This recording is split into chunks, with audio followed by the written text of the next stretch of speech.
días, bienvenidos a esta Good segunda. morning and welcome to the second session of the commission of the Chilean Chamber of Construction. Welcome everyone who is joining us through our different channels, such as the YouTube channel. I am Gabriela Villalobos and I have the pleasure, along with Germán Vega with Plan OK, of being leading this discussion on Amazon. Thank you for joining us. Hello, Gabriela. Nice to meet you. I'm very happy to be here, representing all of our colleagues in the chamber. And yes, we will have a very interesting discussion, a more technical one about Amazon. We'll speak about machine learning and artificial intelligence. And it is, of course, a huge change in culture. The first of our discussions will be with Jose Luis Noriega in Spanish. After the presentation, you'll be able to ask questions out loud. So we invite you to incentivize you to use your mic and tell us about artificial intelligence and your thoughts about it. He is already connected with us, Jose Luis. Good afternoon. Delighted to be here. Good afternoon. Thank you. It's a pleasure to be talking to you and sharing our experience and our lessons learned throughout the years. I'll share my screen now and you can tell me if you can see it. ¿Están viendo mi pantalla? Sí, se está cargando. Can you see my screen now? Now we see your presentation.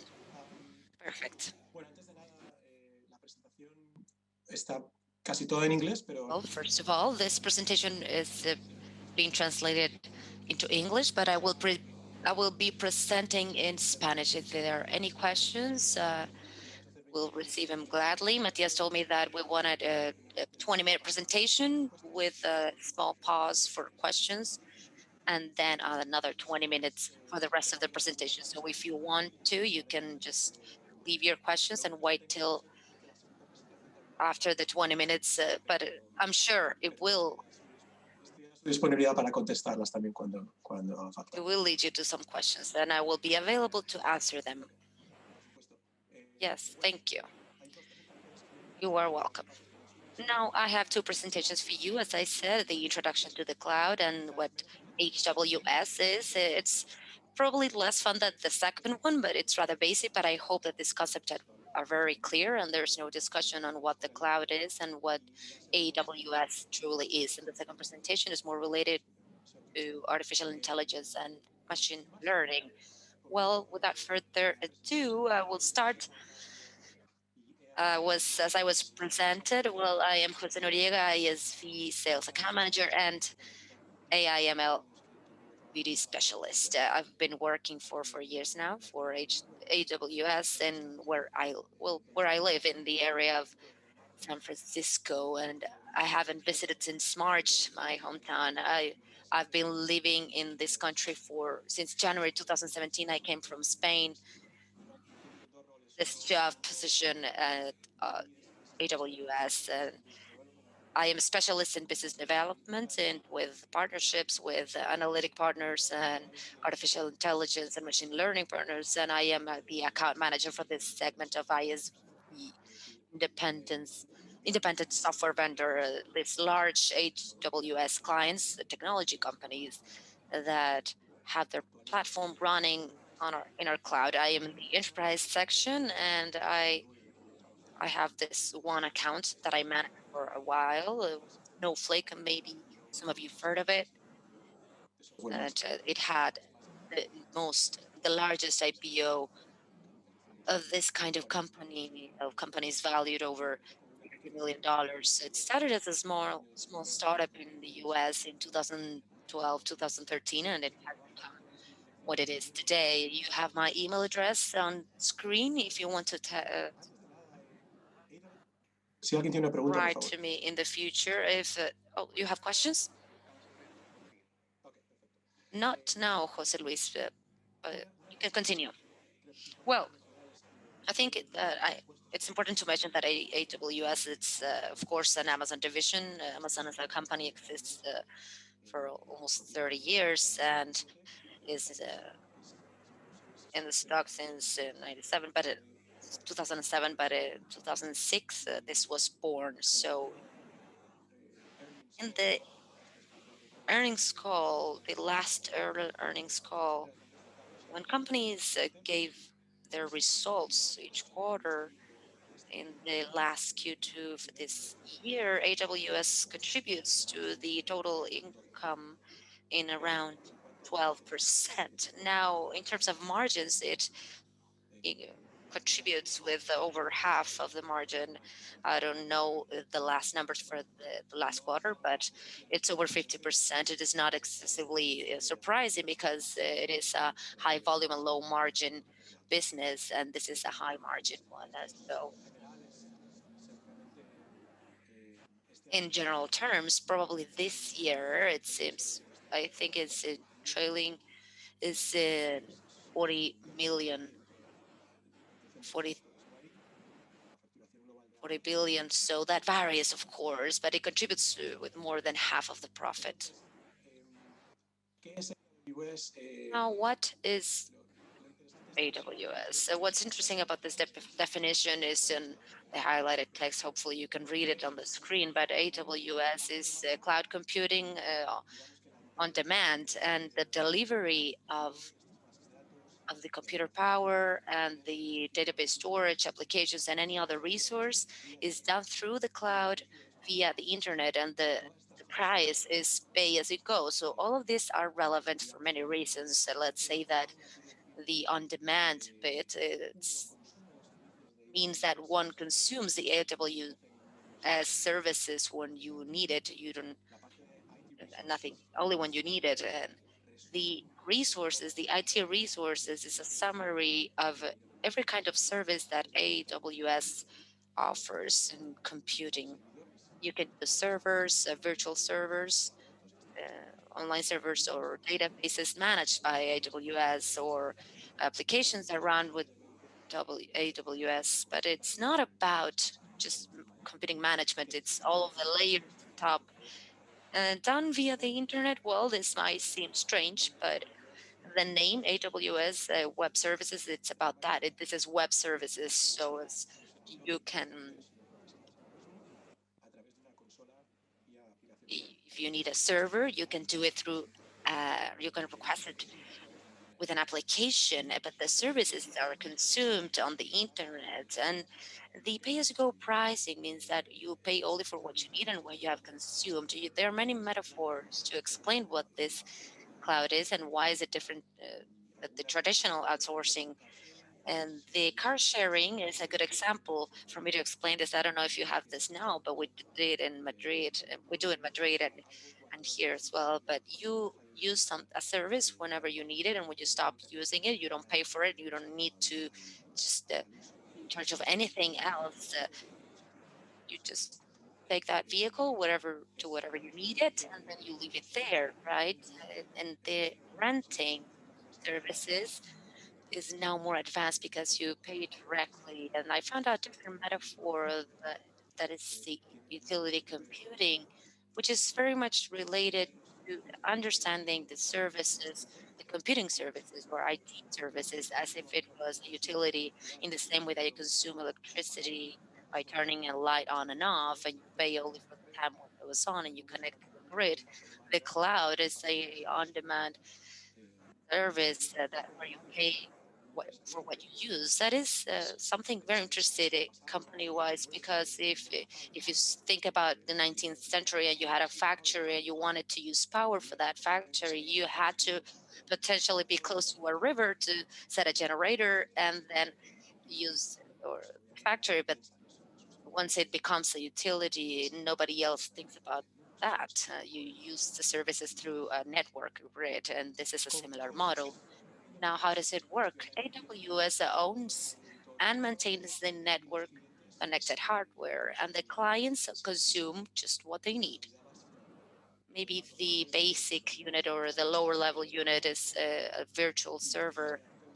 And this screenshot that you see here is from the console. There's a tool where you determine that you need a Windows server or non-Windows server, and then you follow the steps as you see on the screen.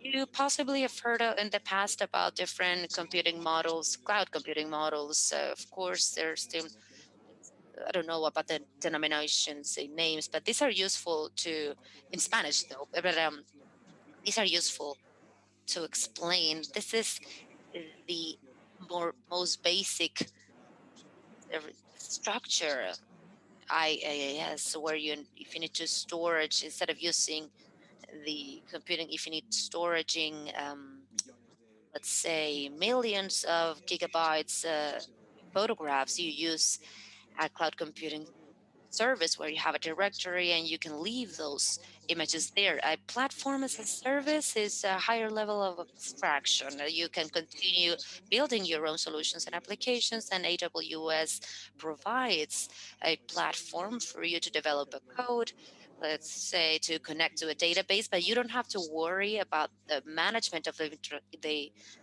underlying infrastructure, nor about the operating system or the distance, etc. And then software as a service is when you already have an application which is delivered to the end customer as a service, and you don't have to worry about how it was built. Let's say a very basic example could be Gmail. Everyone has a Gmail account. You don't know necessarily where those servers are, what the language in the programming is, and what are the layers involved, but you just use what is published. These are the three different models and what is offered with the different layers. This slides, these initial slides are just to clarify the concepts, and then we'll move on to the benefits.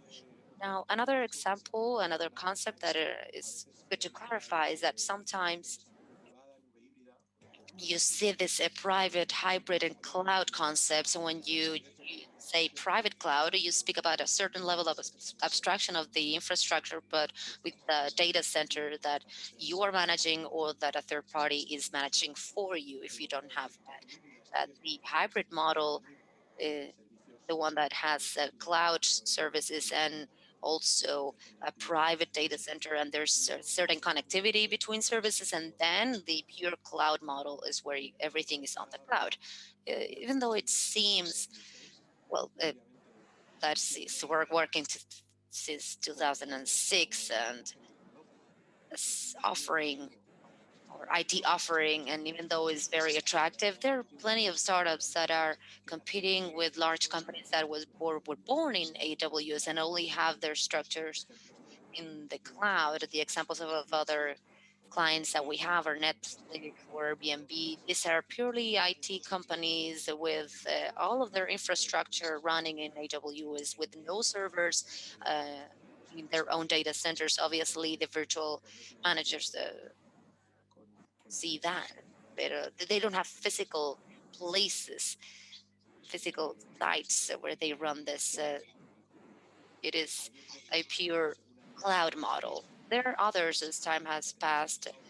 Now, with the cloud trend has been increased, and we already have enterprise clients that come from more traditional verticals with pure cloud services or with hybrid ones. There's a bank in the United States, Capital One, and they have a migration project of move all of their data centers to the cloud, and that is a very large financial sector. There are plenty of other examples.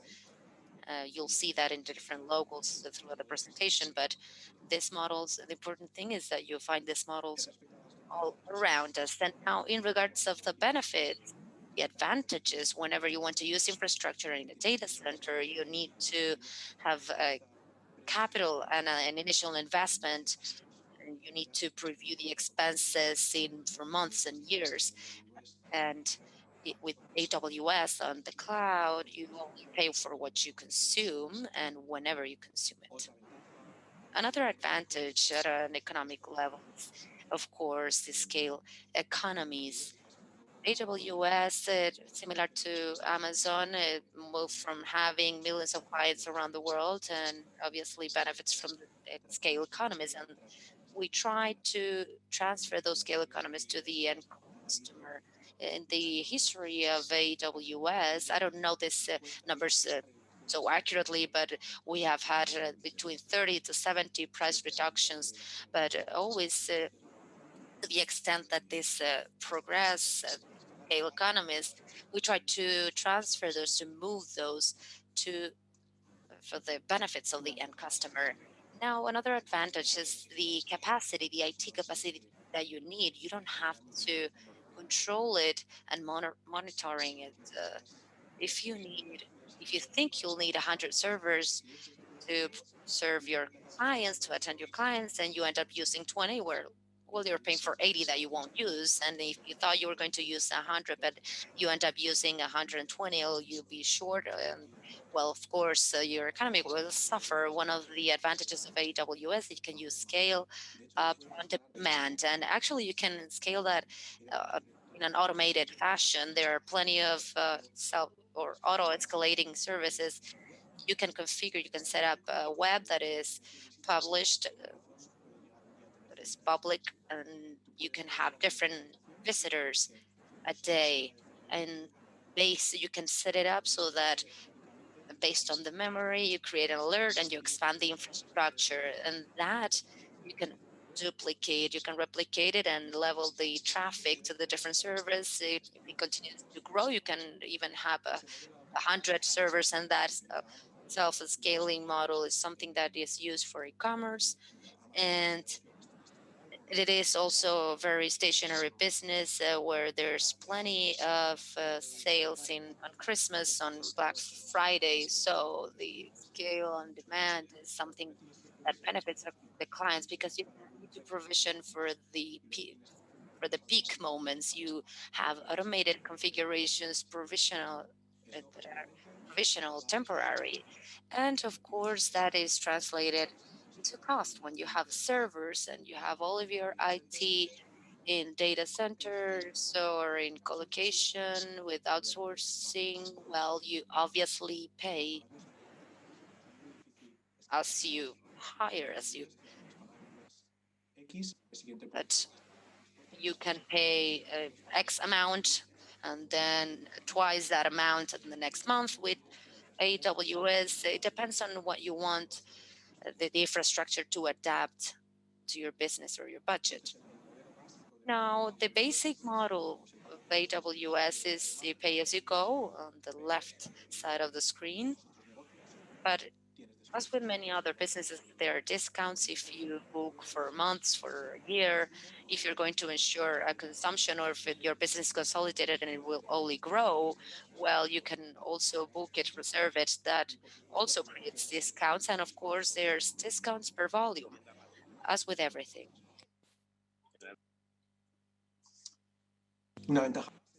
Now, another advantage is that the speed and the agility increase that you have in IT to provide solutions for businesses. I started working in 2001, and I remember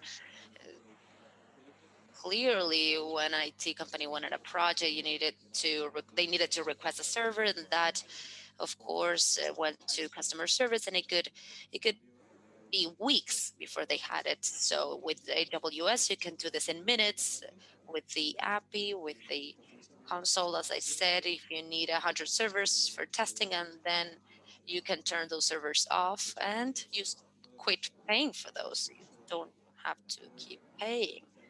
When AWS was born 13 years ago, the interesting case was with NASA. Whenever they had to do some very complex computing with thousands of servers, they went to AWS and used those thousands of servers for an hour. They did their computing and then they turned them off. Now, instead of using thousands of hundreds, or you could just use them for as long as you need and then stop paying for them. Another advantage is this: if you don't have to worry about your data center, well, you need to worry about management, the equipment that work in the data center. You pay for the utilities, you pay for the hardware, you pay for cooling, and that investment, of course, could be allocated directly or injected into the business and the clients. And then lastly, the other advantage is the global nature of this. When I say this services, it could be any AWS product that you can have in minutes in anywhere in the world where you need this. Now, I will explain this context of regions. When AWS was founded in 2006, for the first 5 years of existence, it worked in four regions, two in the United States, another in Europe, another in Asia. But as time passed, the business extended, and now it has extended to the point where we have 24 regions, and we are publicly building, it's been announced actually, uh, new ones, the three regions that will be coming soon.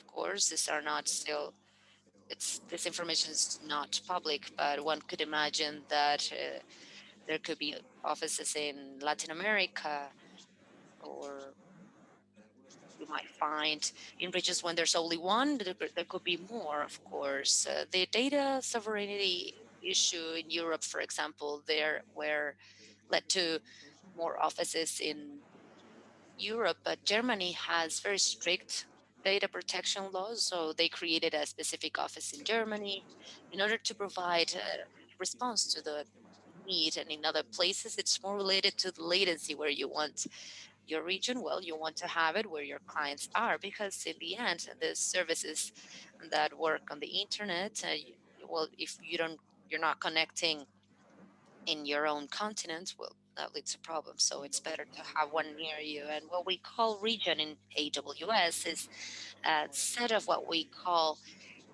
ACs, the availability zones, and every availability zone is comprised by many data centers. If we say, for example, the region of Ireland outside of Dublin is comprised probably by third parties data centers.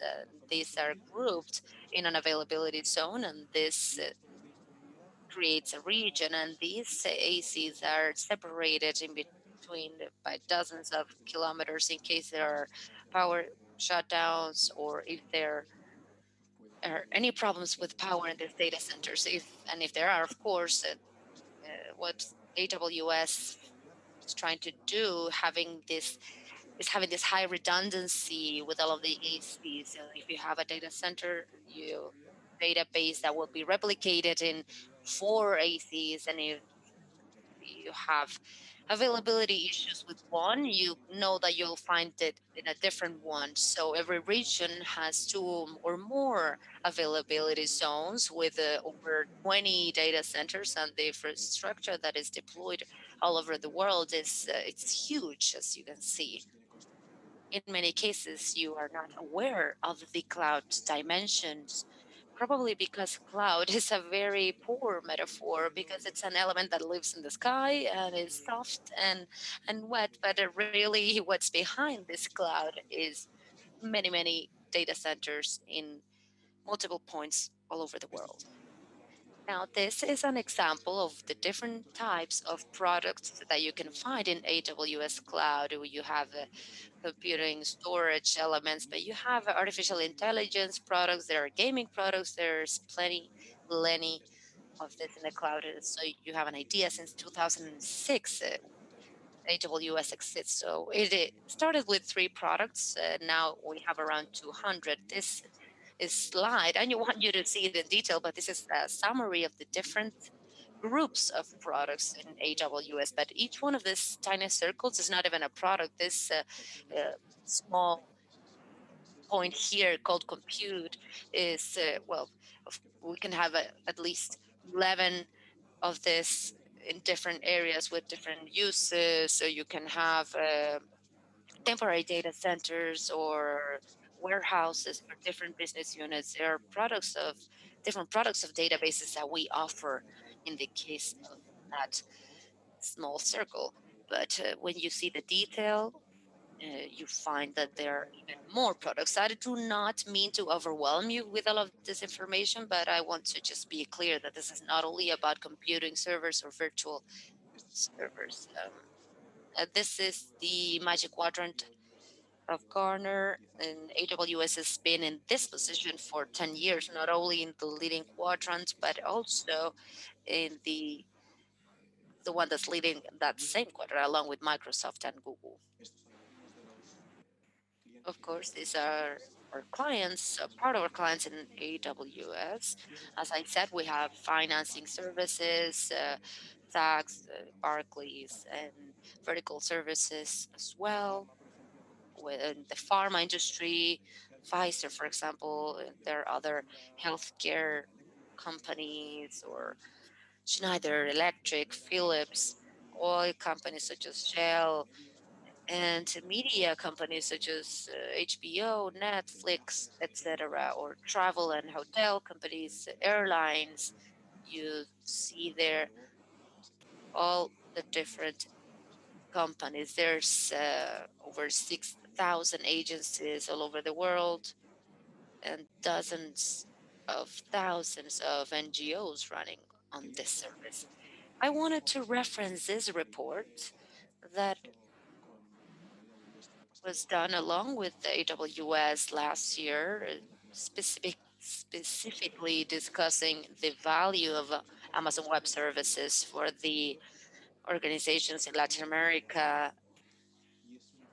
And this is a report that it's very brief, only pages, but the results are the consequences of interviewing 17 organizations in Latin America that migrated their services to the cloud, and the results you can find here in terms of optimization of investment, agility in IT and the business, and the impact on the operation. Matthias and the rest of the team can share this with you if you want to provide this for the rest of the attendants, the participants of this session. I didn't want to forget to mention this.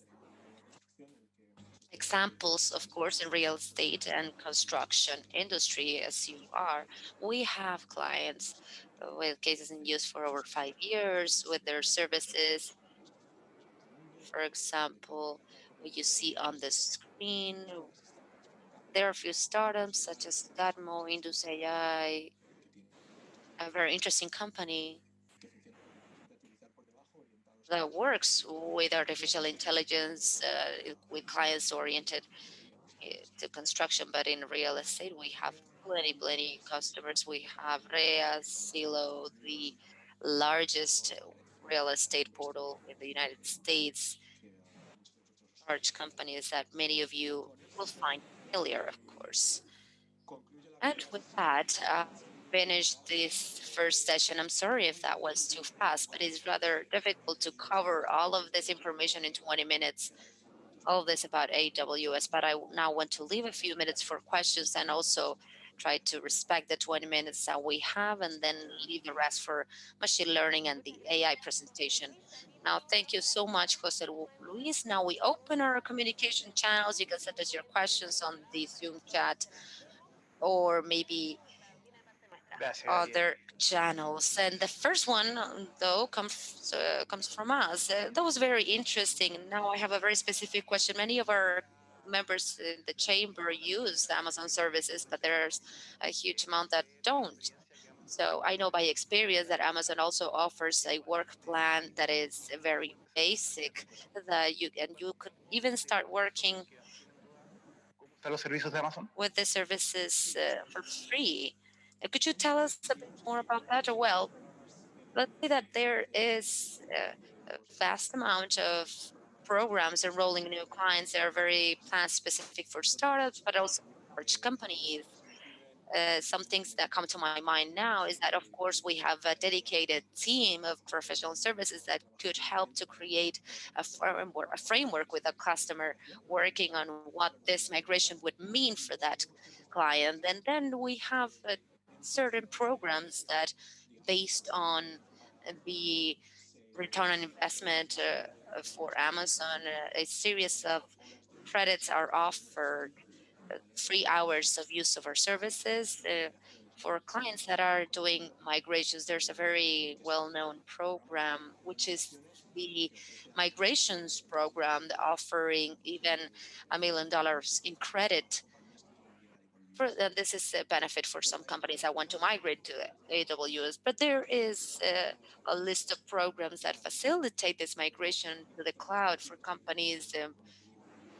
de aceleración de Most migraciones. well known are the program of migrations acceleration, and there are plenty of others. We have excellent professionals, and sometimes there are hours included for free in the AWS programs to help companies to take those first steps. Obviously, I have the contact with the country manager in Chile, so I can perfectly refer this to him. And if any of you want to contact him, he will be delighted. Thank you, Jose Luis. That was a very good answer. We have another one coming from our partners connected remotely. And there's a specific concern in Chile and, well, all over the world for cybersecurity and management of confidential information and protection from cyber attacks. How could this help offering databases as a service, particularly around data security? Well, the security aspect, let's say that any Amazon employee, and I say this with full transparency, any employee that is internally qualified to speak in public, representing the company, speaking on behalf of the company, like myself, there's a code.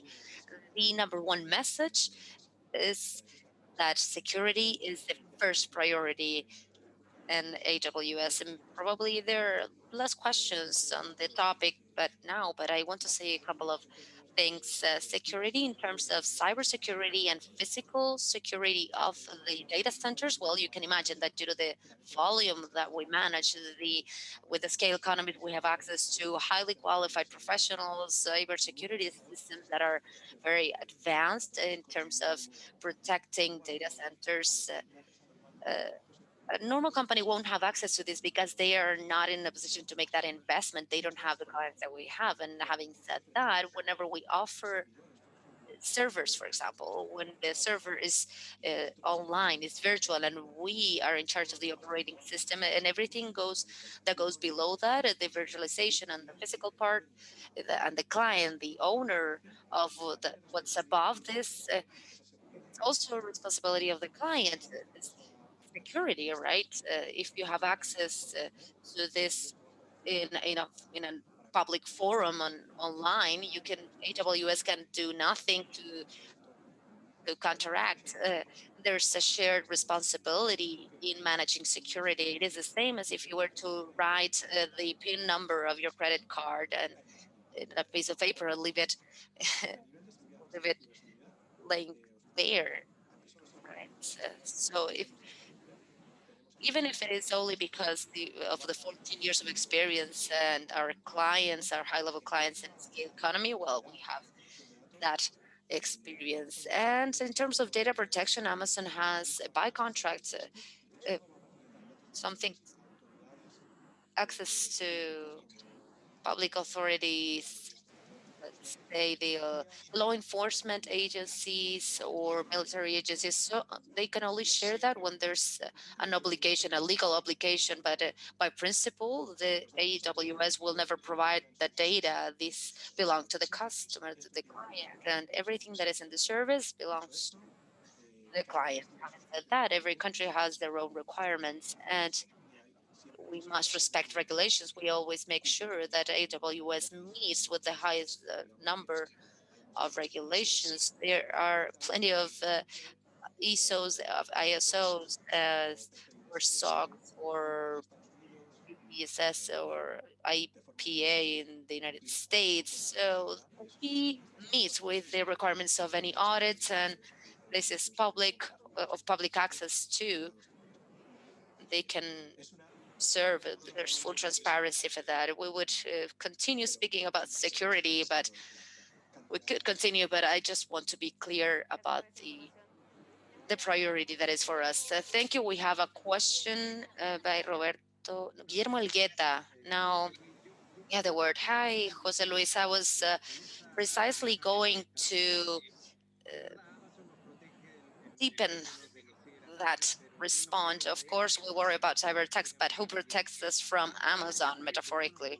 Because even, well, actually, The Economist published an article a while ago when they project that AWS will be the EBITDA's higher generation all over the world, and the largest, the biggest threat, they said, one of the American government proposals was that there was an agreement between Amazon Web Services and Amazon, because the information that AWS has of all of us is it's tremendous, and Amazon commercializes products and sells products. So beyond security in traditional terms of cybersecurity and data protection, there are, well, there's a ghost or a threat there in terms of what a large corporation could do, or the amount of power that they could have having a company managing data for the entire humanity. Well, there's many ways to respond that, and I will do that separately. Regarding this separation between AWS and Amazon, this is something that has come from regulators and also from discussions among also the shareholders, people that invest in Amazon, because there's, well, someone is arguing that if AWS, let's say that it contributes with over half of the profits of the company, they're mixing with e-commerce, and there are authorities providing answers to that, working on that. And so in that line, well, I cannot tell you much more, but in terms of data, if I tell that those are guaranteed in security, that never, mm, they don't access to the data content of any client. I have a very, very large account, as I said, Snowflake, a warehouse that uses Amazon to serve to use this. I work with security specialists. I work with people from the tech support, and sometimes I might have an issue with this storaging center I cannot access, but that is part of the policy. Amazon will never have access to the data that is within an infrastructure. Amazon knows the business of their clients because they obviously manage it. That I cannot deny. Now, having said that, I continue using the example client, but AWS has a service of data warehouses, and they compete with the client that I have.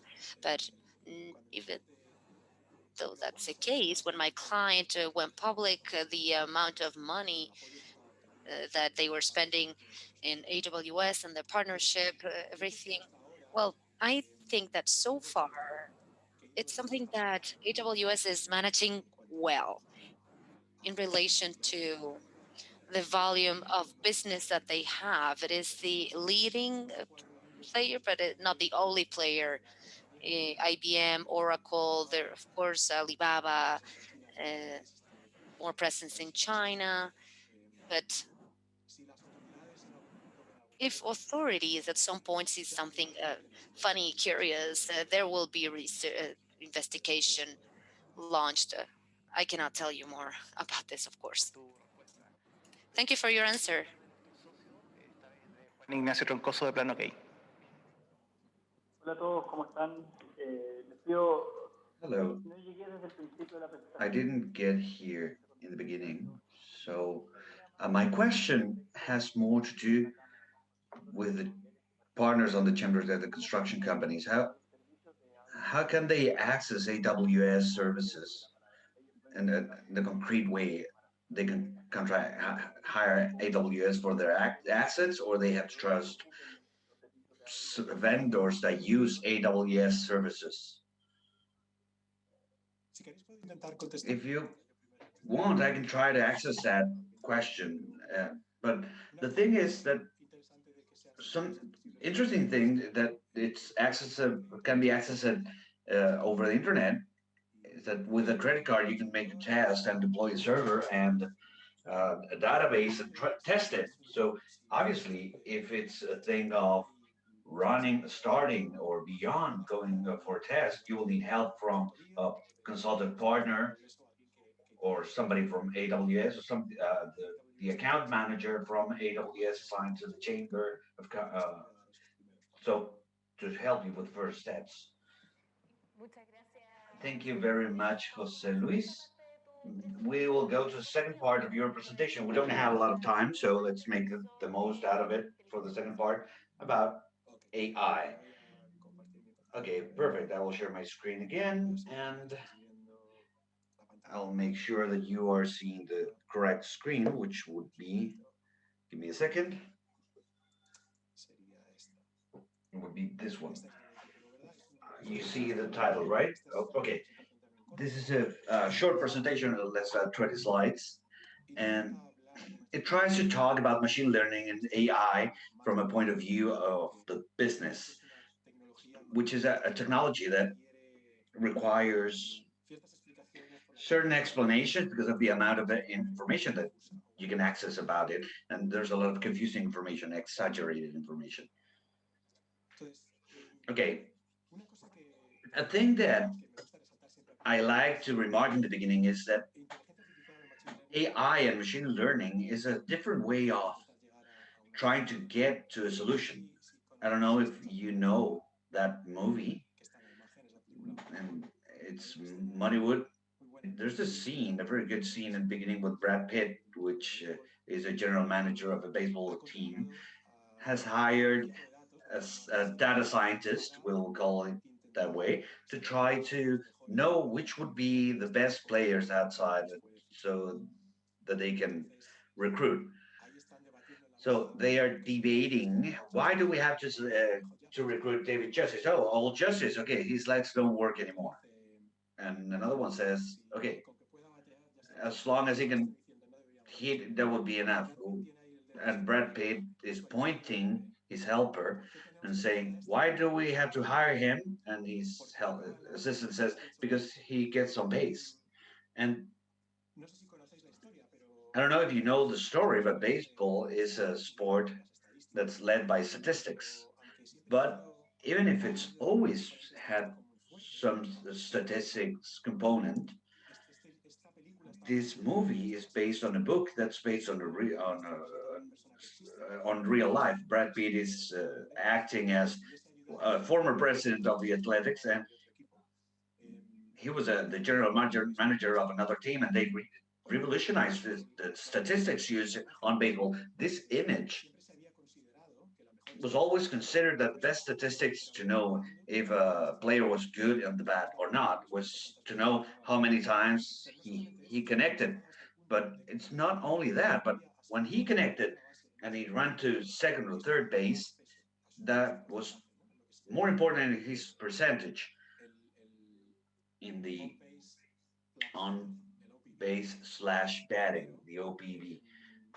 Oh, so is this so what this team represented in this movie brought in is the concept of how many times a player doesn't go to a first base because they don't want him to bat and they have thrown four balls. And nobody was looking at that statistics. The team having the lowest budget in on the association, they got the final match of the major leagues. And the Moneyball term is used as a term in business when you want to use the data to make a disruption on how business is working. So I would like to use this as an inspiration as to the importance of the data. And another very interesting example that I like to remark, I don't know if you know that person with the ball, one of the best basketball players in the history. And there's just statistics, I don't know if you can see that. I marked it.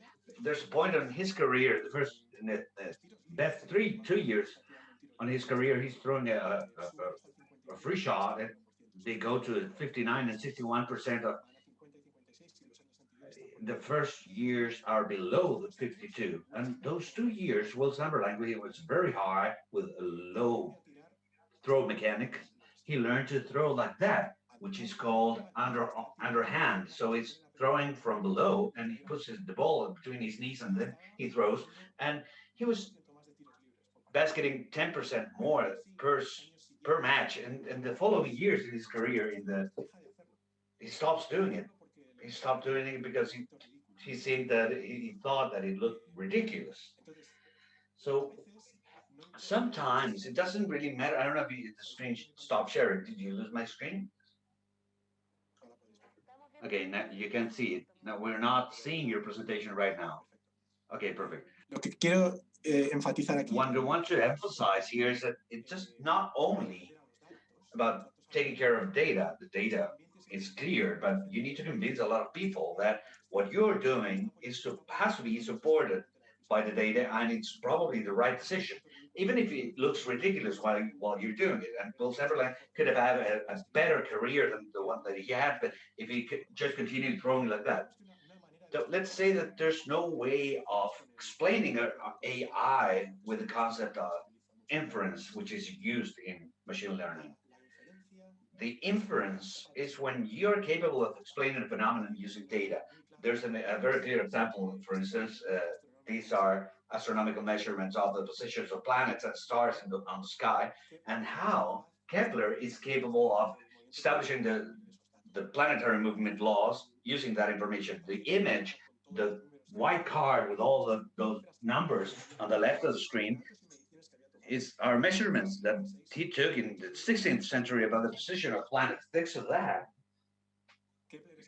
Kepler is capable of establishing these laws. We're not seeing your screen. Okay, I'm sorry. Let's see if, give me a second.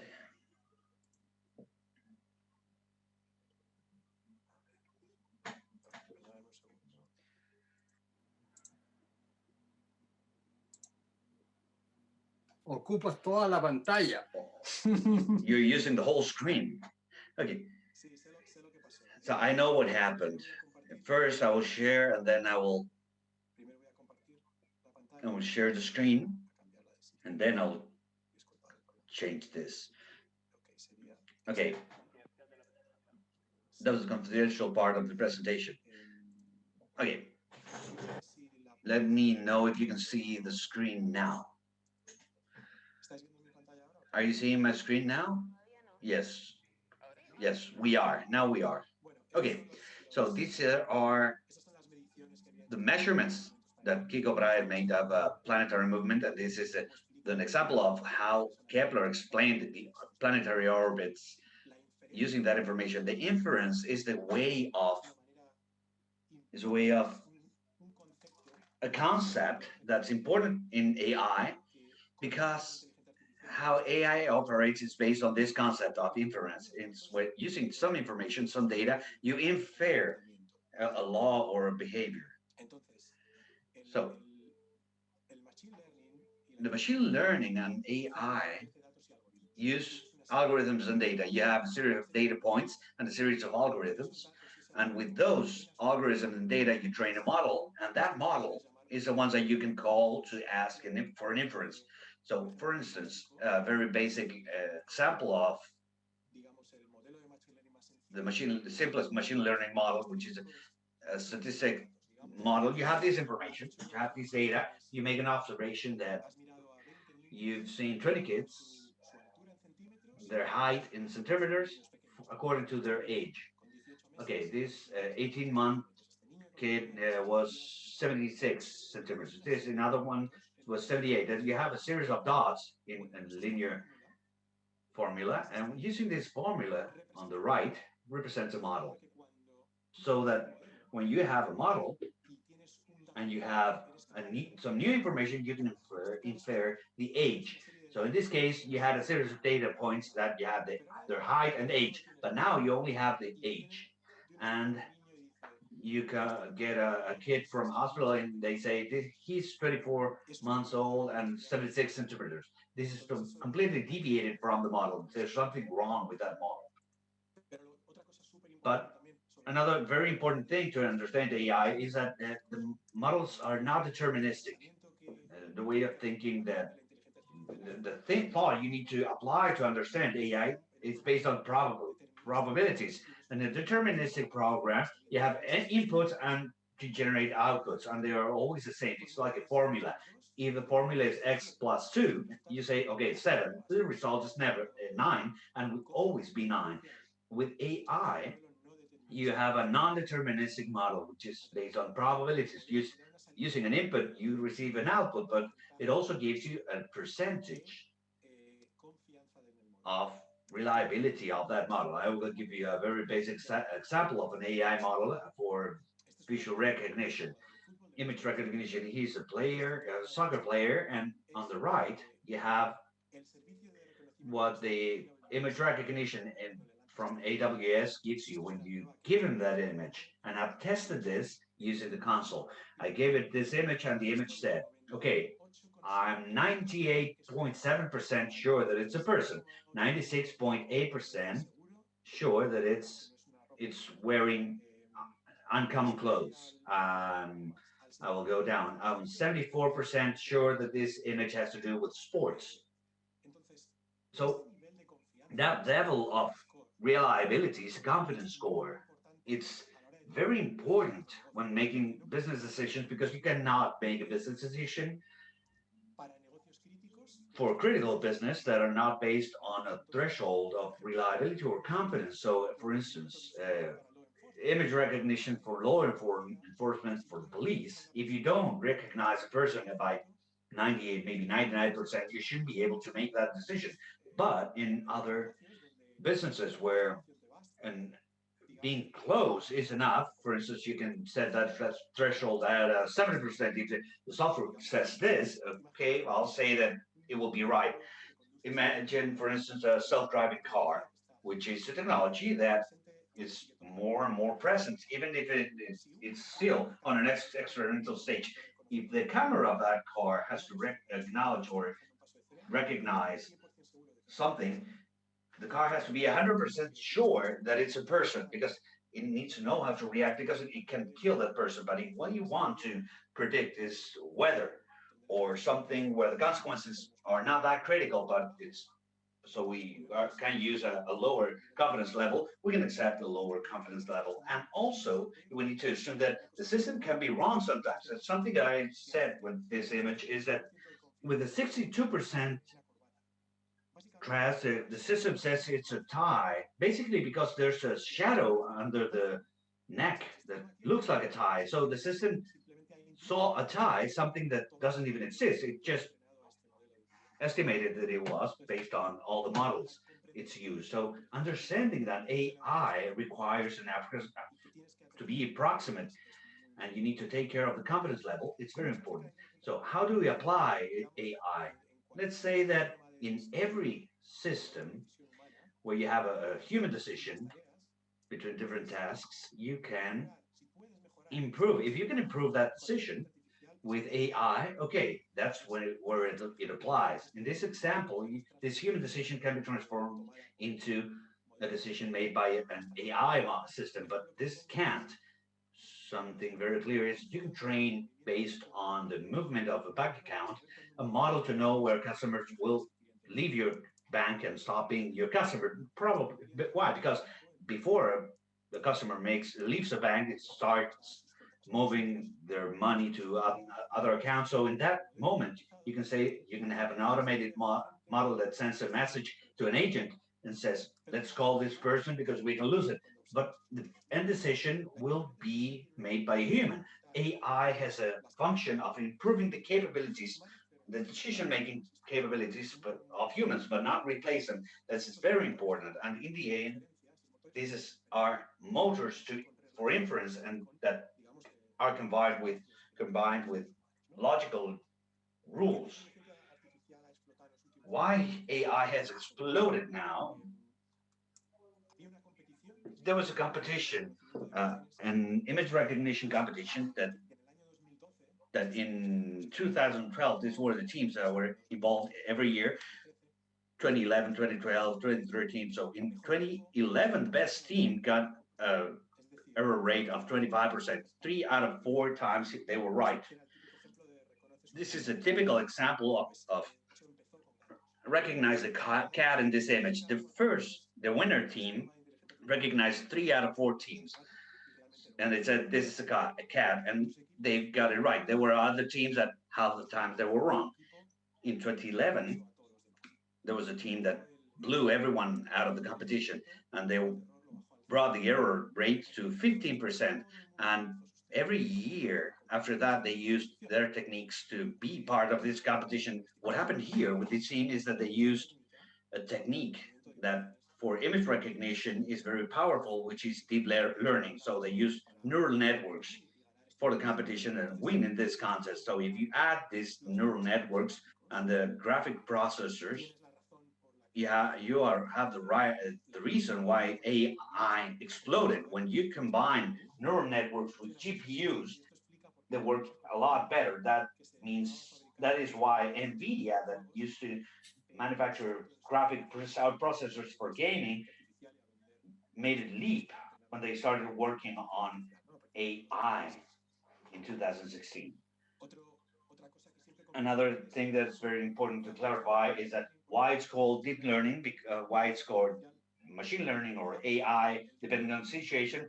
Let's say the deep learning, as I said, is a specific technique of machine learning. And machine learning is a system of rules or techniques in common that are a part of AI, is a subgroup. But it's a simplest way of understanding this is normally when we call AI to systems that replicate, let's say, human cognitive processes where they deal with unstructured data, as text, images, videos, audio, etc. But the traditional data sciences have been focused on an Excel sheet or a traditional database. So a lot of what we talk about now, that's AI, has to do with that image recognition, video recognition, text recognition, and generation of images based on this. But also, all these techniques are applied to data science management in models with tabular data or bidimensional data, typical for business. There's a customer information with an identifier, phone number, name, an address, etc. At a practical level, let's say that for clear examples of how to apply AI or machine learning in this case, in the Amazon web, when you buy something, you have a recommendation that are customized for you. It's the left example. And that customization has to do because Amazon has an AI model to know which are the products that are closest to the product that you previously bought. And they are based also on purchase done by other customers. So it's trained with previous data, and it's throwing you some tests to see if you buy other products based on what you have now on the shopping cart. It's a recommendation system is based on that. Another example is the Amazon Go stores. Our stores, I don't know if you know them, they exist on the US from 2 or 3 years back, where you can walk in, you scan an Amazon code, and you enter things in your basket, and you can charge on your app. How this works is with video cameras that are continuously recording on the roof of the store every product that you are picking up and putting in your basket. So the AI system is capable of differentiating each one of the things that you have on your hand in your basket. Even it can differentiate when you pick up something and then put it back. Third example is Alexa. The Amazon Echo is a voice recognition system based on AI systems.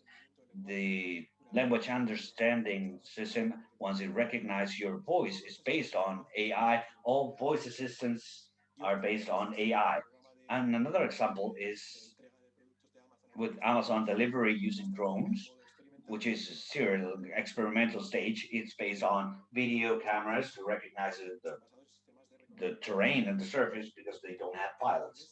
And in the AWS, we have a series of products with AI. I will go fast through this, but I want to mention that there's services you can access your own model, but we have trained models that you can use for recognition on anything you need. You can recognize images, documents, voice, audio, different languages, translations. There's a chatbot system. So all these services that you have the names of the products, let's say that the need to use a service that's pre-trained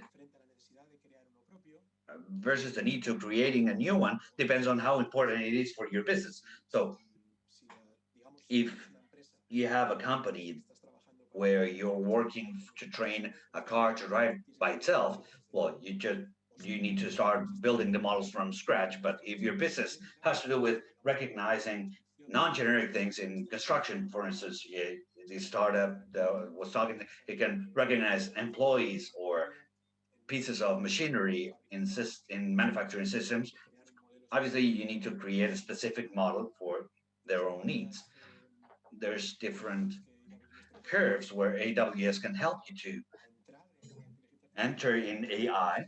And something very interesting that I wanted to tell you is that Nate, which is the person that will talk after I'm done, is part of a ML solutions team. So if we want to ask something about that, he can talk about it. And lastly, many times you think about the AI model or the application of AI, but it also always has to come from a business need. It's not unless you want to innovate just because you can do it or some experiment, but there's a business need, and the model has to be actionable for that business. But you have to have enough data to train that model. You have a business intelligence system, a reporting system, a dashboard system before that. Otherwise, you starting with AI, it's very hard, and that data has a lot of granular data inside that you can incorporate into the model. There's data that you can acquire from other parts. And from there, you can start preparing your data, developing your model, creating your model, and run it, which is not only to develop the model, you have new information, you need to retrain it. So it's a continuous process. And with this, I will finish. It's 6:05. I don't want to take time from Nate. It's a very high level presentation for a very complicated level topic. So I hope I just help you to understand this technology. And as I was saying before, you have my email account and you can write me for whatever you need. Thank you very much, Jose Luis. I think that we have time for one question. To give you some context, in Chile, some companies use machine learning in different stages. For instance, computer vision to know how much concrete or how many people you have working, or based on that you can determine when you're going to finish, or you can make measurements about the sales leads based on your history. We know that in your last slide, you said that to start with it, you need to have a lot of information, big data, but we also heard things that you need to have data science, somebody that designs algorithms, and not all companies have a data science profile. And Amazon offers machine learning services.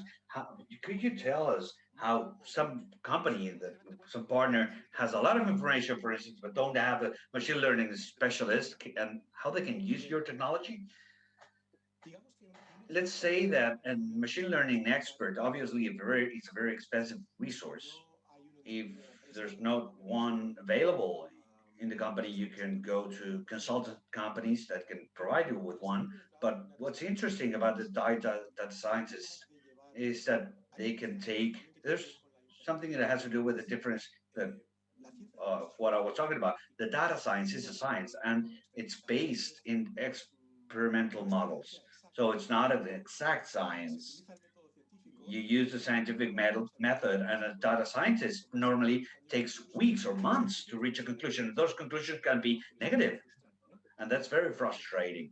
So normally the data scientist's work is to understand the business need, and from there try to build a model. Algorithms are more and more standardized, and it's known that certain algorithms work better for certain use cases, but you need to prepare that information and to train that model with the different algorithms and to validate the model. So that work is a very hard work. without a statistic in the company, I would advise to get a partner. As I was saying, if you want to do that in AWS, okay, we have certain programs that can help you with that. There's a data lab program, the MT Solutions Lab. Okay, please ask Nate because he's the manager for that program, and he helps with thinking and model training projects, working with the experts along with the customer. So it's a model for professionals too, but as part of new customers, you can get benefits of credits or certain free hours of this service. But let me tell you that the short answer is that if you don't have an in-house expert or statistics at least that can play around with information, with data, talk to a consultant or with AWS. In this case, if you do it on the cloud. Thank you very much, Jose Luis, for being with us in this first emission from Silicon Valley. Thank you very much for this great presentation. Have a good afternoon. Thank you very much for you. And I'm glad to do this, and don't hesitate to contact me. Thank you very much. Oh. Speaker will focus his exposition on the culture of innovation, which has fostered so many innovative solutions in Amazon. Ned Slater, he's the leader of ML Solutions at Amazon Web Services. Just like yesterday, there will be some time for questions after his presentation, so we encourage you to send them to Zoom's chat. Nate, we turn to you now. Hello, can everybody hear me? Yes, we can. Okay, great. Let me just share the screen and get the presentation going here.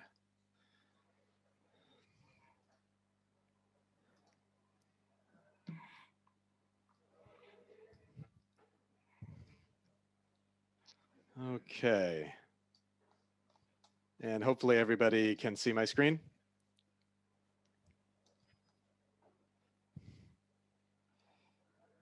No.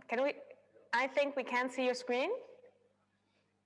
Okay, great. You can see the presentation? No, we still can. Oh, okay, hold on. Let's see. Oh, I see. Yeah, hang on. I've got to fix it here.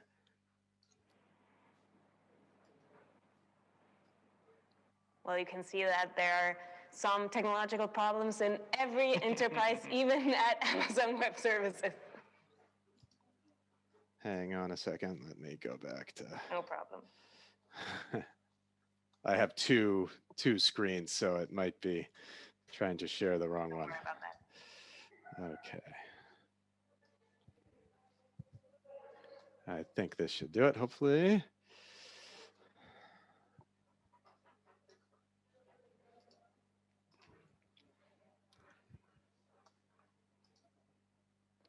I think, Gabriel, again, in this presentation, we will listen most soft skills about the Amazon culture, because the last presentation of Jose Luis was more high technology solutions.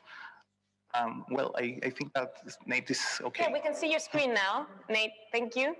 Yep, and I will start my video. Okay. Thanks, everybody. Yeah, so this presentation will be more about the culture at Amazon. So there's a little bit of technical detail in here, but primarily it's really about some of the business processes and mechanisms that we use at Amazon to facilitate innovation. This is really one of my favorite presentations. I joined AWS about 7 years ago, and I came in as a software engineer, right? I was a very big fan of cloud computing. And when I first joined AWS, I really thought the most valuable lessons I was going to learn were technical, right? I wanted to get really close to all this great cloud technology. And looking back over the last 7 years, really I can say the most valuable lessons I've learned, I've certainly learned a lot about the technology, but I would say more valuable than that has really been the cultural aspects of Amazon, the business processes and the mechanisms that really allow Amazon to succeed in the way that it has. It's really just been amazing learning experience for me. And I feel like this presentation really captures what it is about Amazon that allows us to be so successful with innovation. And I hope that today you learned something from this and can apply some of these concepts that we're going to be talking about today in your own professional experience. So just a little bit about me. My name is Nate Slater. I am one of the heads of the AWS ML Solutions Lab. So we actually work directly with AWS customers to build machine learning solutions. And I focus on the customers that we have in the western part of the US. I'm based in San Francisco, California. And I also focus on Asia Pacific. So I have part of my team is in Seoul, Korea, and Shanghai, China, and Singapore. And so we work with customers around the world. And with that, I will start the presentation.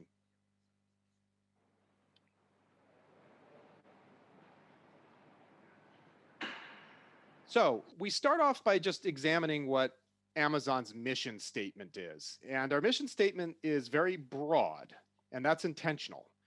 We want to be the Earth's most customer-centric company. And this says nothing about cloud computing, you'll notice. It says nothing about being the world's largest online bookstore, which is, of course, how Amazon got its start. It's a very broad mission statement, and I think that's a key point because it's so broad, it means there's lots of places that we can innovate. And we do that by starting with the customer and working backwards, right? We feel like the best way for us to innovate is to innovate on behalf of the customer.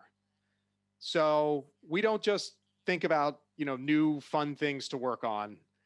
We really always start with what we're hearing from our customers and how we can actually solve those problems, or in the words of Jeff Bezos, really do things that delight the customer, right? We really want to focus on things that are customer focused. And we're going to talk a lot today about this working backwards from the customer process.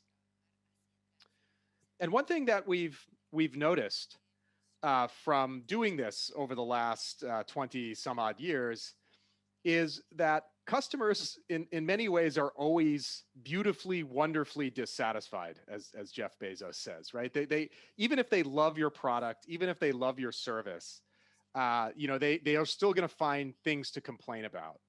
And I can relay some personal experience with that. When I first started at Amazon Web Services in 2014, there were plenty of customers who had decided to basically move all of their IT infrastructure to AWS. And they were really fun customers to work with, but they were some of the customers that would give us just the most critical feedback of all, right? They loved our services. They had made this big investment to work with our services, but we'd go and we'd visit them, and they would just spend the first 20, 30 minutes of the conversation telling us everything that we needed to do better and everything that we needed to fix. And it was really eye-opening because here were these customers that in many ways were really, ahead of the curve, right? They were leading the migration to the cloud. This 7 years ago, 6, 7 years ago, there was still, some question as to whether, cloud computing was going to be, the business that it is today. And I always found those customers really the most interesting to work with because they had, feedback about every single service they were using. And really were just a great source of information about how we could continue to innovate on their behalf.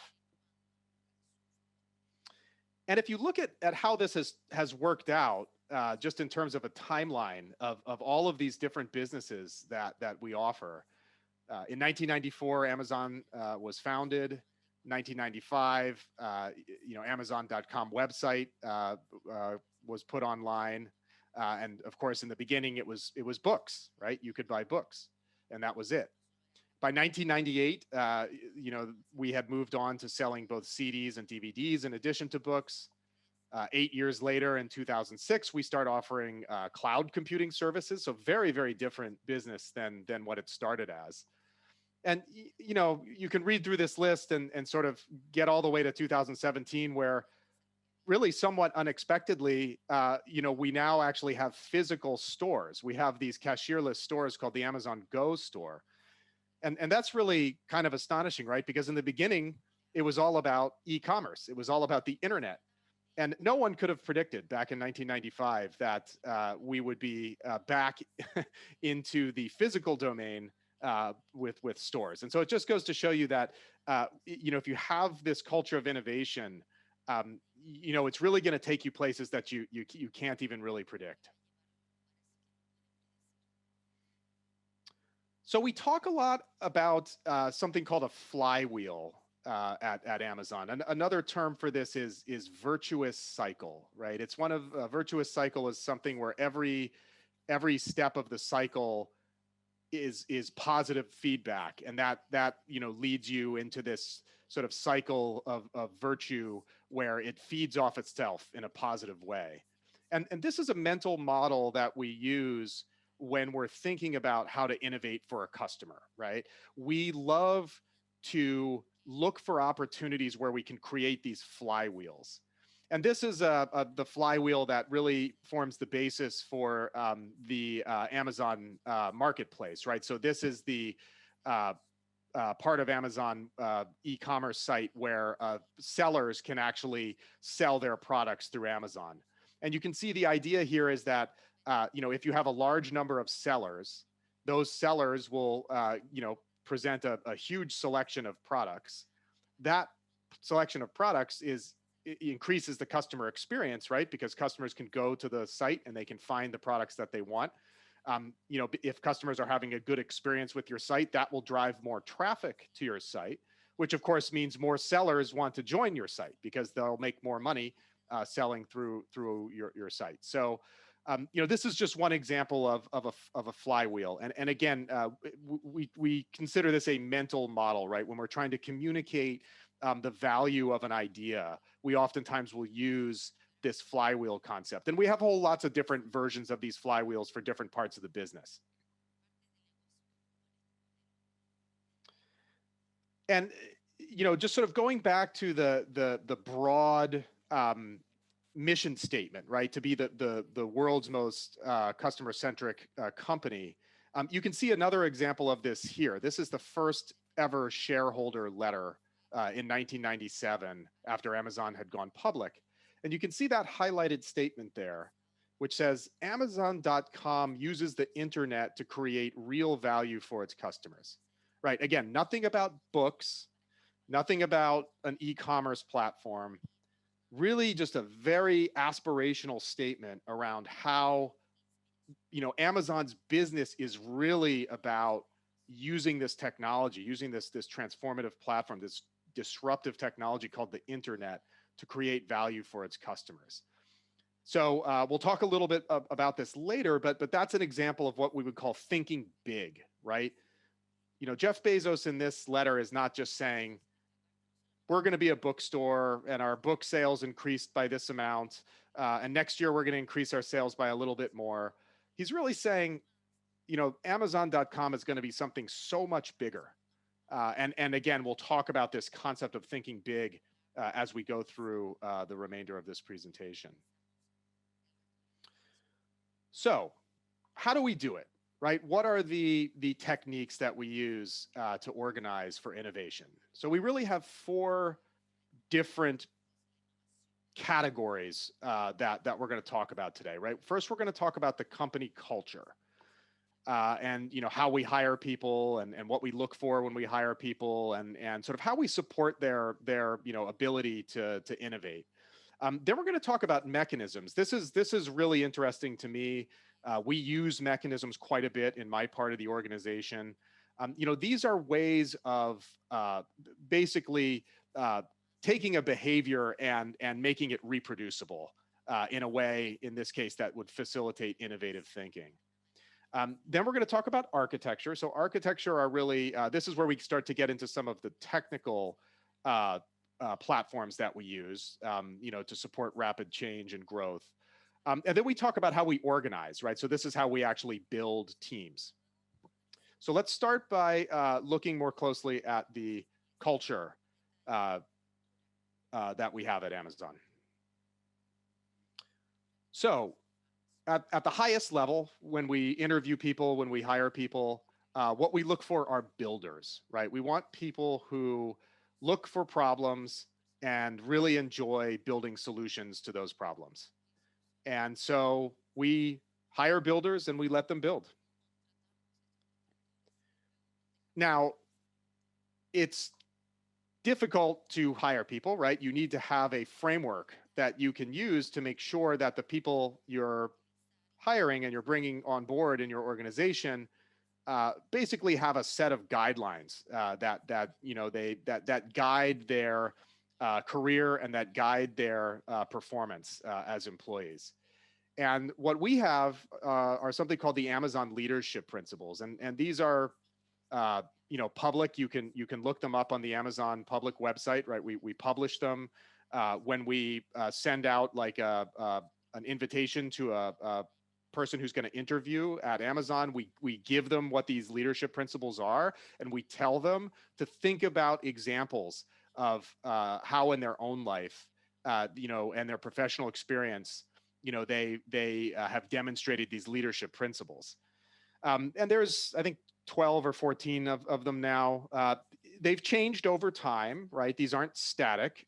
We don't change them often, but, we do periodically evaluate, hey, are these leadership principles still valid, right? Are they still useful?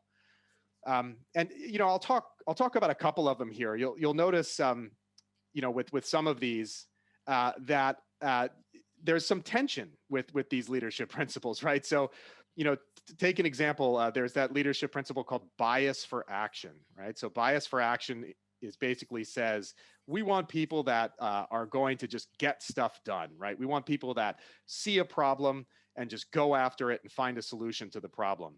But then if you look, and if you're looking at the DNA replica, you'll see that to the left of bias for action, there's one called insist on the highest standards, right? Well, you could ask, well, if what you're valuing is people that move fast and just get stuff done, how does that work with insisting on the highest standards, right? Because insisting on the highest standards means maybe you move a little bit slower. Maybe you have to, spend a bit more time, looking at the details and making sure you've thought everything through. And that's by design, right? We want that tension there because, we wouldn't want to have teams of people that are just very strong in bias for action, but, maybe not quite as thorough with their work. So we want a blend of these leadership principles, right? We want people that are willing to move forward quickly and get stuff done, but that also, know when it's necessary to, spend more time, polishing up their work and making sure it's the highest quality. And this slide here actually shows these leadership principles, right? We have about several sentences that describe what these leadership principles are. And I think you're all going to get a copy of this presentation so you can, spend some time reading through these. But there's a couple of others that I like to call out on this, right? We have this one down on the left-hand side, are right a lot. And we get a lot of questions about that because that seems like it could be somewhat maybe arrogant, right? We're saying basically, hey, at Amazon, we have people who are right all the time. But if you read the text underneath it, we do say, yeah, good leaders should be right most of the time or right a lot. They have strong judgment and good instincts. But that next sentence is interesting, right? It says they seek diverse perspectives and work to disconfirm their beliefs, right? So we're saying part of being right as a leader is looking for places where you may need to challenge what you think you know. You may need to challenge your beliefs, right? So don't be dogmatic, right? Think about ways that maybe you need to think differently about something that you hold as a belief. So again, if you look at these leadership principles, they're really quite powerful, right? It's a very effective framework for making sure that everybody in the organization, no matter what business they're in, is really guided by the same set of principles. And then this is really a key key part of what makes Amazon Amazon, are these leadership principles. Okay, so now we get into mechanisms, and we'll talk about how these mechanisms facilitate innovative thinking. So a mechanism is a complete process, and this is maybe, in my opinion, not the most accurate or clear way of describing this. I think that diagram below, even though it's a little bit complex looking, actually is really the better way to look at this. And really just look at that arrow, right? We have inputs and we have outputs. And so what a mechanism at Amazon essentially does is it takes an input and it transforms it to an output. And I could give you an example of a mechanism. We talked earlier about that flywheel concept, right? The flywheel concept is, we want to look for opportunities where we get a virtuous cycle. So if we're going to invest time developing something, we want to do it in a way that gives us that flywheel. Well, that can be a little bit hard to understand, right? If you're new to the company and you've never really encountered that before, that can be a difficult concept. And so we created a mechanism to essentially look at whether or not what we were doing as a business is actually resulting in a flywheel. And that mechanism was something called the weekly business review. So essentially it's a weekly meeting where, the leads of different businesses get together. And they look at various metrics that they capture about their business. So those are the inputs, and then we have some in the middle there. We have some tools, right? We have some inspection, right? We want to tools could be software that we're using to collect the metrics, that sort of thing. And what we do in those meetings is we take those inputs, we look at those business metrics, and then we align them to outputs, right? So if we have a flywheel going on, those metrics should be showing us, that we're getting growth where we expect to see growth, or that we're acquiring customers where we expect to be acquiring customers. And so that's one example of a mechanism, right? And notice again, the mechanism is not a software application. It might use a software application, but the mechanism itself is not a piece of software, right? The mechanism is actually a process.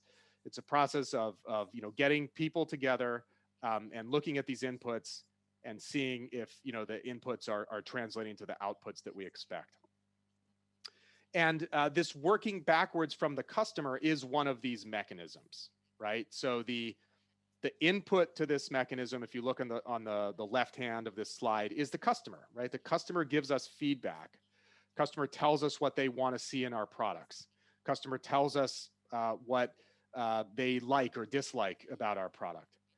And so we take that feedback and we actually write it down, right? And we write it down in a way that resembles a press release, right? So if you're familiar with press releases, right, when technology companies launch a new product, they typically will work with a PR firm to have a press release put out. And the press release will say something like, it'll give you the date. It'll say September 30th, 2020, Amazon Web Services is pleased to announce a new service for doing something.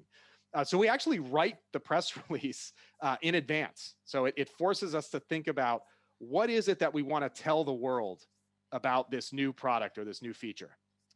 And then we write something called a frequently asked questions document. So what we try to do here is anticipate the questions that we're going to get. Why are we launching this? Who's going to use it? How's it going to be priced?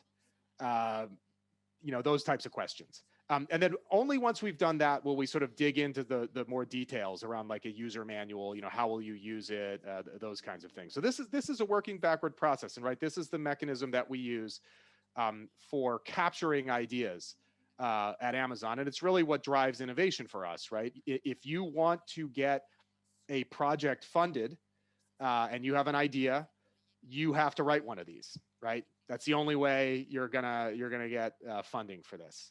If it's something brand new, right? You have to actually go through this process. We use them extensively in the part of the organization that I'm in, right? And it's very effective. It's a lot of work, but it really is an effective way. It's a way of really forcing people to think about their ideas more broadly, right? Everybody has ideas, and ideas at the end of the day are rather cheap, right? You know, you might have an idea about something when you're cooking dinner. You might have an idea when you're driving in your car. But to take that idea and really think through it in a way that you can write a press release and write a frequently asked questions document takes work.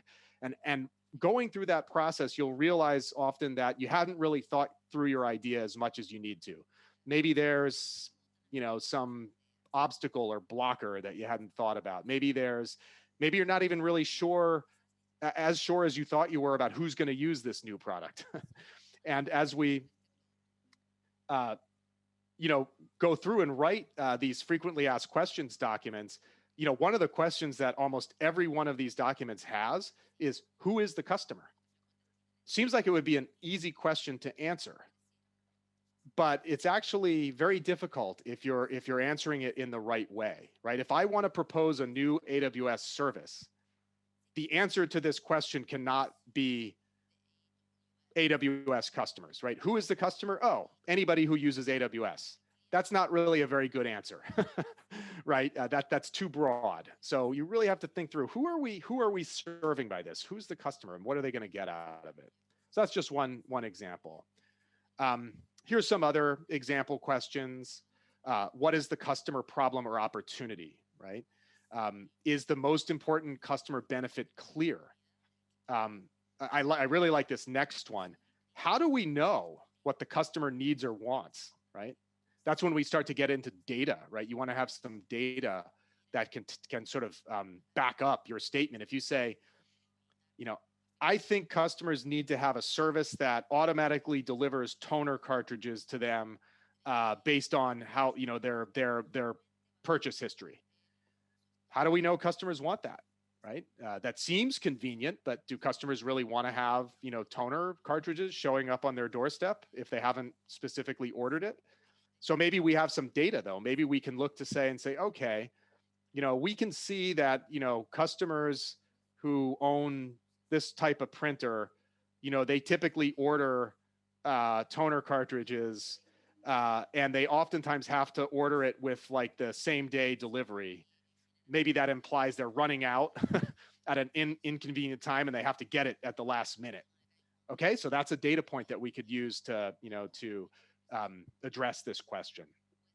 And these are just some sample questions, right? These obviously are not all of them, but these are some very common ones that you encounter on these frequently asked questions documents.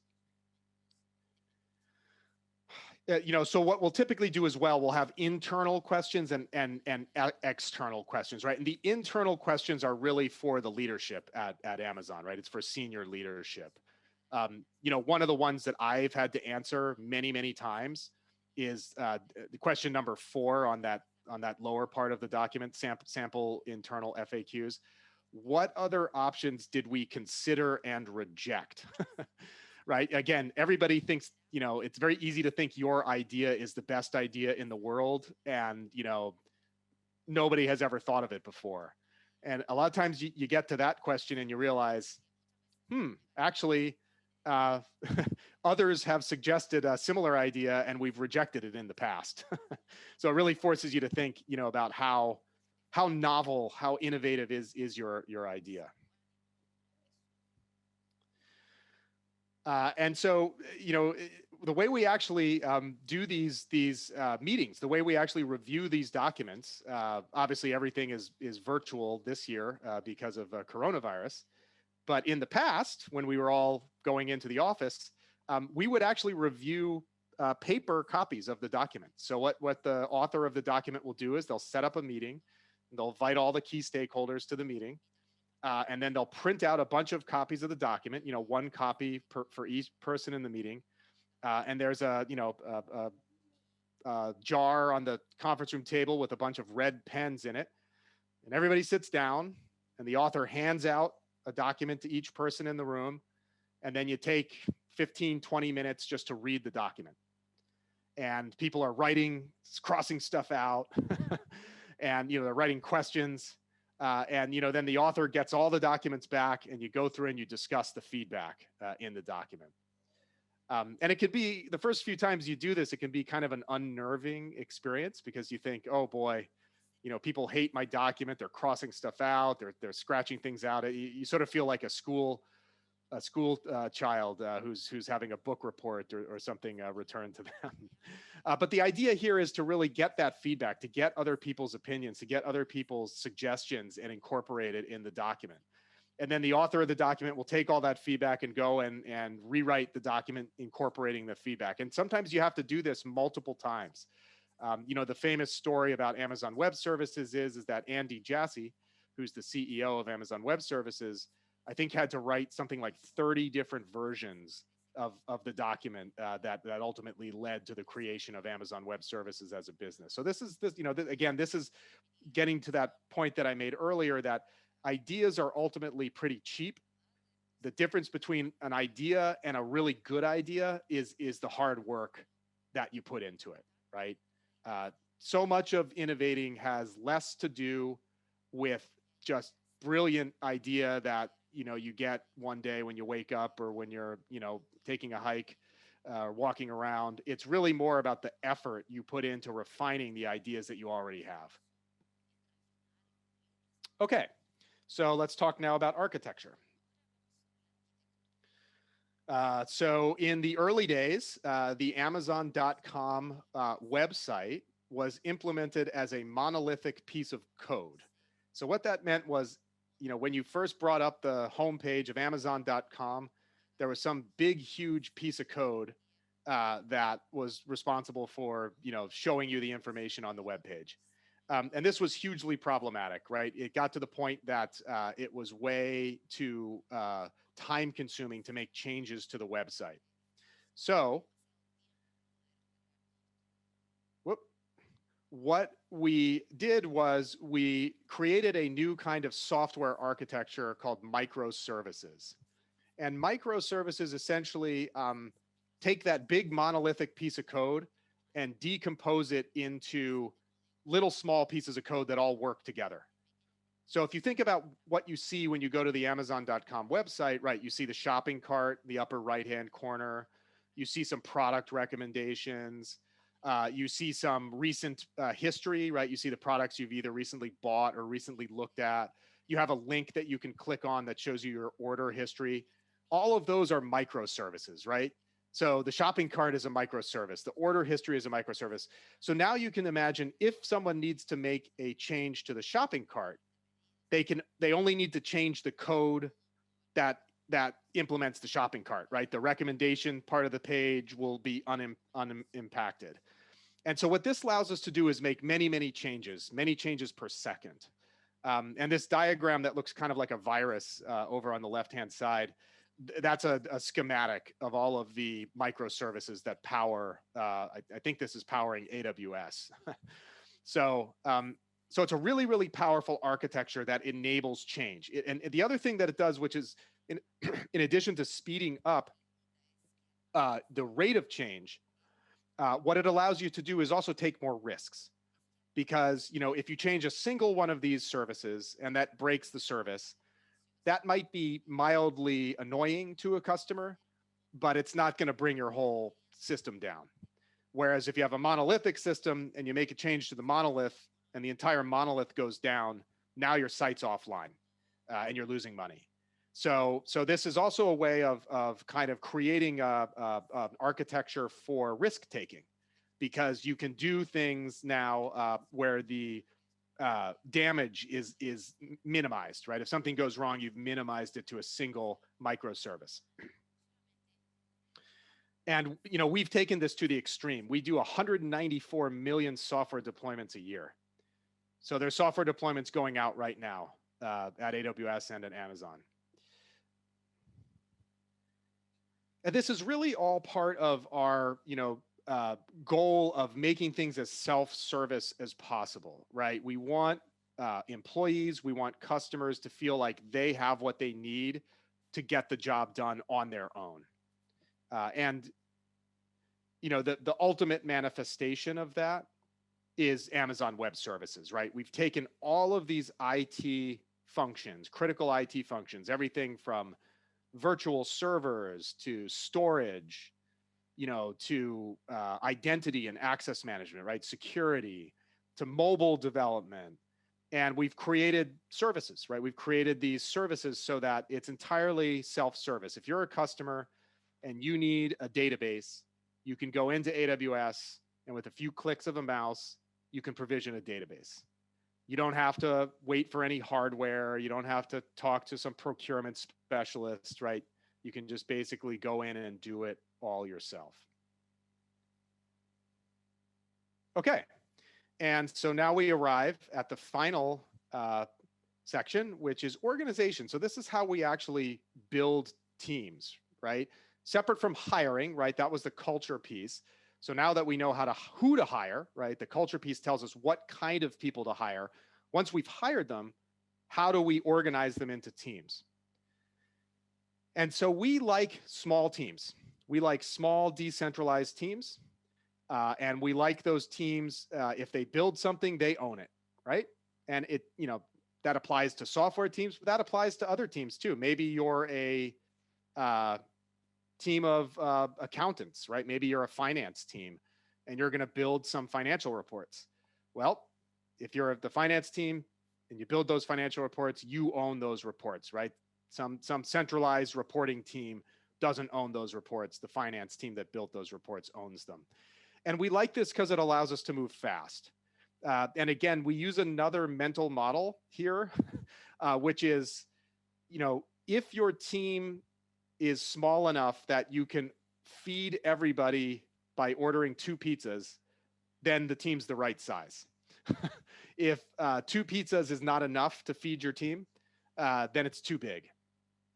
And I always joke with people that, this is a little bit misleading because, I have some teams that are pretty small, but they consist of recent university graduates, and they all eat lots and lots of pizza. So two pizzas is never enough, even if it's just a few people. But it's sort of a kind of an interesting way of looking at it. Is right. You want your teams to be 8 to 12 people at most.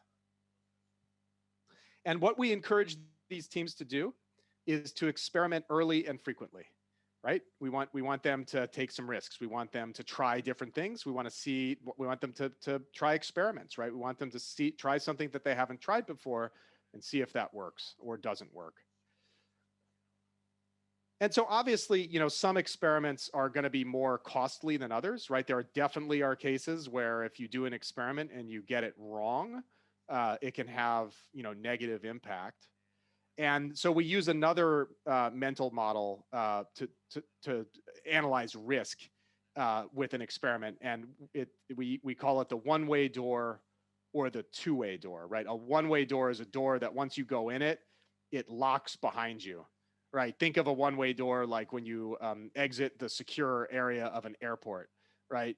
You have to go all the way back through the security line to get back to that area. So that's a one-way door, right? It's very expensive if you accidentally go out that exit and then you need to get back in. A two-way door, though, is something where, okay, you try the experiment, it doesn't work, you can undo it, right? You can go back to the way it was, or you can try something new. And so we use this a lot when we're analyzing our, whether or not we should take a risk, right? If someone proposes an experiment, we'll look at it and say, well, is this a one-way door or a two-way door? And we have many parts of our business that are one-way doors, right? You can imagine opening a new data center for AWS. That's a one-way door, right? We have to be very, very thorough about deciding where we're going to open the data center. Is it the right place for it? Are there some risks that we have to consider? But then we have lots of two-way doors as well, right? Software changes tend to be two-way doors, right? You can undo software changes pretty easily. Here's a point that I think is often overlooked, which is that, an experiment should be something where you don't know the answer already, right? I think a lot of organizations define an experiment as something they haven't done before, but in reality, they spend so much time assessing the risk or hedging the risk out of the experiment that they ultimately know what answer they're going to get, right? So a true experiment is something where you don't know if it's going to work or not, right? You really don't. And you should be perfectly willing to accept the fact that, or an outcome of it not working, right? And again, risk averse organizations that I've worked with in the past, oftentimes, turn an experiment essentially into something that's guaranteed to succeed in some form or another. And that's not really an experiment at that point, right? Because knowing what doesn't work is just as valuable as knowing what does work. And we've had experiments fail. Most recently, we had the Fire Phone that was, about 5 years ago. Big failure. We entered a very crowded, mobile device market and just sort of misread the market, right? Didn't realize that customers were really, already so attached to, Android and iOS phones that there really wasn't a lot of room for a newcomer, even though the technology was sound and it was actually a pretty cool device. Much earlier in Amazon's history, we had the auctions.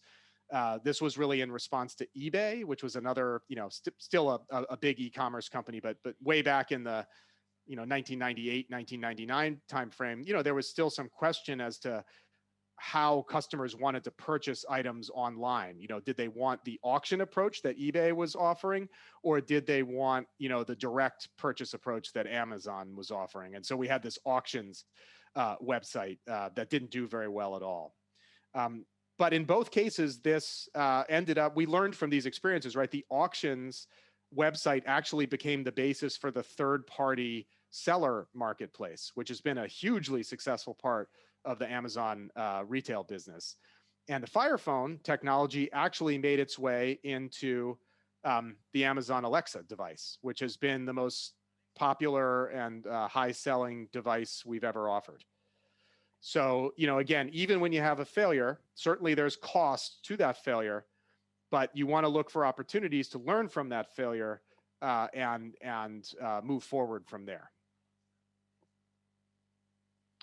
So we have covered culture, mechanisms, architecture, and organization. And we can conclude with really just a look at why innovation is so important. And again, we'll turn to a quote by Jeff Bezos, who says, "The most radical and transformative of inventions are often those that empower others to unleash their creativity to pursue their dreams." And, we see this all the time with AWS customers. I mean, take Airbnb, for example, right? When you look at that last section, to pursue their dreams, right? There are many Airbnb hosts who actually have been able to buy an apartment, to live in an apartment or live in a house because the income they bring in from hosting guests through Airbnb lets them do it. And then likewise for people who travel, people who like to travel, Airbnb provides a really compelling way to explore the world, right? Whether you're, renting an entire house or maybe you're staying with somebody, right? Maybe you meet new people. So that's just an example of where, we see customers taking advantage of these tools that we've given them to provide innovative solutions for their customers. I think we have one final slide here, and this is really speaks to the digital innovation program at AWS, and this culture of innovation is part of that.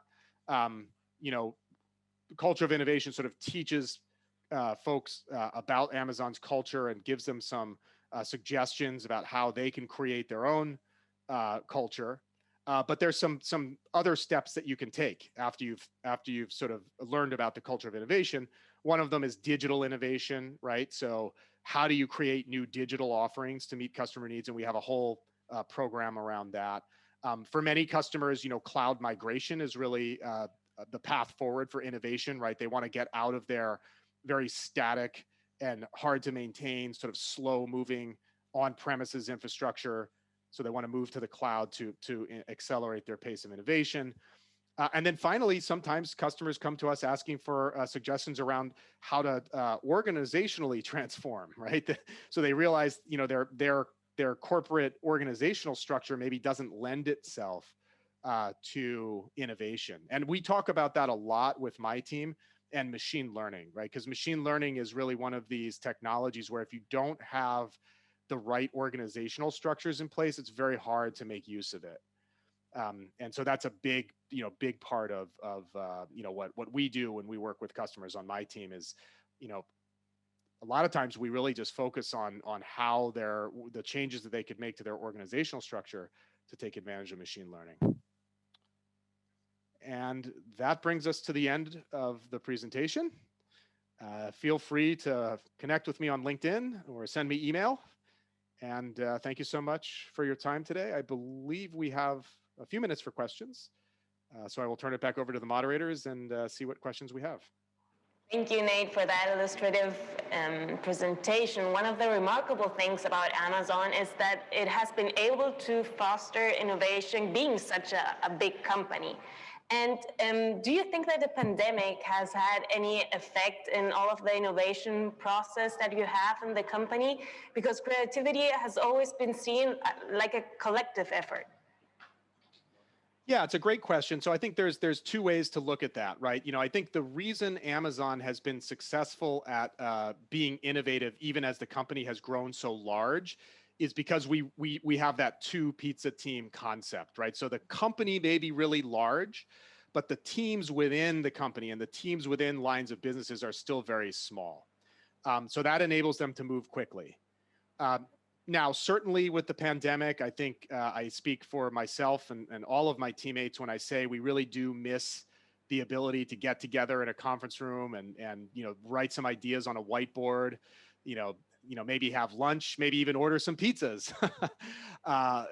So yes, I think there's an element of working virtually that maybe makes some of the brainstorming and just the activities that you would do when you're innovating a little harder, but it doesn't make it impossible. It's more of a subtle change than really a complete departure from what we do. Mm-hmm. That is great news. Herman, you also had a question? Yeah, thank you. Nate, I was thinking about how is the first days of the new employees in Amazon in this day in pandemic? Yeah, great question. Yeah, again, certainly it's created, I think, some challenges, right? And in fact, I have some people on my team whom I've never met in person. I know what they look like because we have all kinds of video calls with them. But certainly, yeah, there are some challenges there. But again, the approach we take when we bring a new hire on board is we give them 6 weeks or more usually to, we call it shadowing. What they do is they'll sort of observe the work that their peers on the team are doing. And again, in the time of COVID, all that really means is they'll join the same Zoom meetings, they'll join the same calls. They might just be on mute the whole time, right? They won't actually be participating, but they still have the chance to observe, and they still have the chance to kind of watch what their teammates are doing. So, yeah, again, it's been, I think, the part that I miss as a leader on the team is, we would usually do at least 2 sort of, we call them offsites, where we get the whole global team together, maybe up in Seattle or one of our offices in California, and we have the chance to interact in person. I think that's important, right? But that will come back at some point. So for right now, we're sort of making the best of it as we can with virtual, virtual meetings. We have a few things that we're doing. I don't know if you guys are trying this, but we'll do things like virtual happy hours where we'll send out an invite. So at 3 p.m. on a Friday, everybody can go on the video and open a beer and just talk about non-work related things. So I think, a lot of the stuff we're doing is probably same stuff that everybody else is doing. Do you have any advice for somebody or some company that wants to implement that innovation culture in their own company? How do we start? Yeah, there are two things I point to.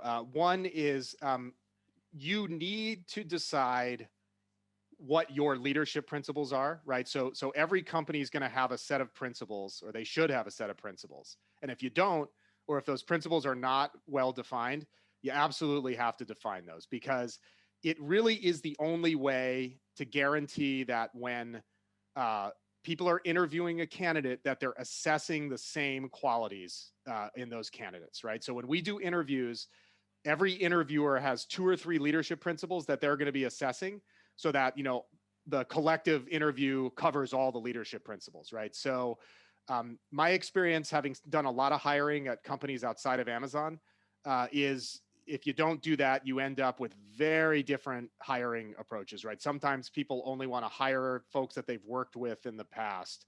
You know, sometimes people assess one set of qualities and people assess another, and there's some friction as to which qualities are better or more important than others. So that's step one, is really, you know, get your, you know, your guiding leadership principles down. And then the second, for me at least, has really been learning how to write effectively, right? Writing these documents is it's a big departure from just putting stuff into PowerPoint and sort of putting bulleted lists in place. It takes a lot more work to write a multi-page document that someone can read and absorb than to just sort of put ideas into PowerPoint. And that's, for me, those have been the real, you know, kind of key learnings. If I were to take anything with me from Amazon to another employer, it would be those 2 things. Nate Slayer, thank you so much for your time and for joining us in the second session of this first E-Mission from Silicon Valley. Have a nice evening. Thank you so much, and thanks for having me. Thank Bye. you. Thank you. So this is how we end our second session in this first Great E-Mission. day. Thank you so much for joining us today. Thank you. A short survey will appear on your screens. We encourage you to answer it so we can improve our work here at this production. Thank you so much for joining us in this second session. We'll meet tomorrow at 5 o'clock in a conversation about venture capital. So see you then.